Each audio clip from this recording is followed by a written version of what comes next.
Welcome back to Hey Kentucky. Now, hundreds of people, including students, parents, and teachers, turned out Saturday all across the country, including downtown Lexington, to participate in the National March for Our Lives rally.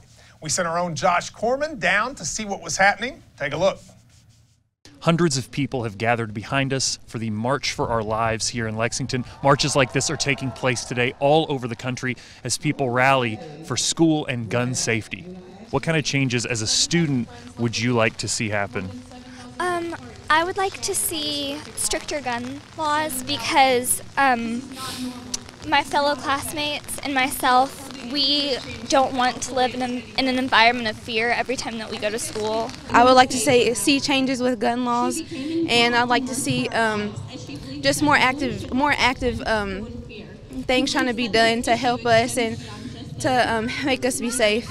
I would just like to see sensible gun laws. We don't need assault rifles on the street. We don't need weapons that can cause mass destruction in a number of seconds on the street and in our children's hands in schools. We don't need them. I feel like, changing our gun laws is what we need to do instead of making our kids feel like they live, in an environment of fear. As a teacher, what do you feel like, we need to be doing in schools specifically to offer protection to students? Well, it's not arming the teachers because students are fascinated with guns. We're way outnumbered by them, and they're really, really fast. There don't need to be guns in the classroom. In a situation of panic, you never know how you're going to react, whether you're trained or untrained. Obviously, it is more beneficial to be trained, but then, now we're just having a military corps of teachers, and is everything going to be militant? Does everybody have to be trained? Not everybody wants to have those responsibilities.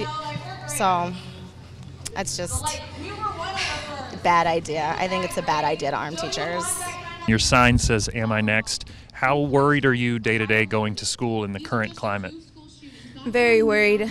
People that have been in the shootings, they're everyday people like me, go to school every day like me, and it's super scary to know that I could be next and that it could be me. What kind of role do you see for people your age having in this conversation going forward? I believe that we need to write to our political leaders and those who our parents vote for, because it's very important that we're heard.